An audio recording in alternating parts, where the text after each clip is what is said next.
When you first start teaching your dog to honor, make sure and have a leash with you. It's very important that you have a leash, and make sure and put a leash on the dog that really doesn't get it. And in this case, it's Tonka, the GSP.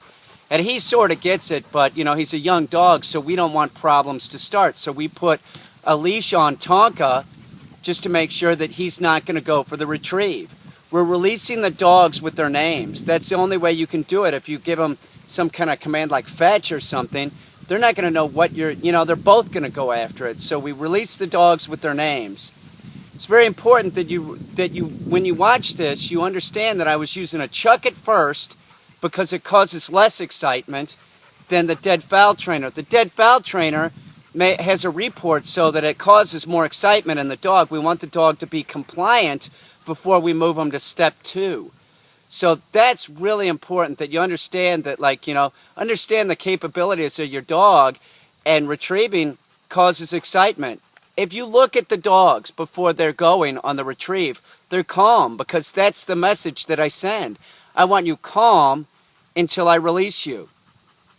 Make sure and bring a leash with you, and if your dogs aren't getting it, just keep working with them, and you might have to leash both dogs. Put a leash on both dogs, and if you look, watch here. I'm stepping on Tonka's leash. I don't have it on in my hand because I need it to use the dead fowl trainer. I need both hands, so I'm just stepping on it. It's enough to tell Tonka, don't move. It's key that you understand this. Take a leash with you always. Don't let bad problems start. It's better to not let the problem start, and then that way training continues. If you get a problem, everything stops and you have to, retrain. So don't let problems start. Always have a leash with you. Even with dogs that can go off leash like this, at times the leash is helpful. This is the proper way to teach your dog how to play. If you're dealing with a trainer that's telling you that your dog needs to run around in a backyard with your other dog, jumping around mock fighting, you're probably dealing with one of these Cesar Millan dog whisper type people, these pack trainers. They don't know what they're doing.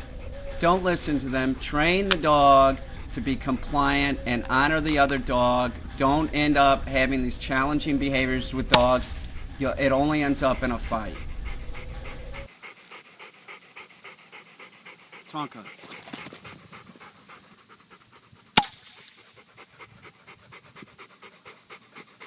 Ike.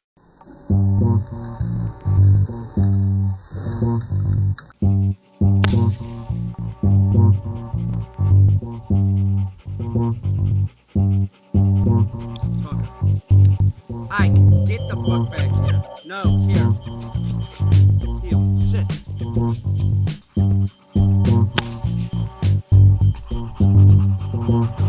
Ike.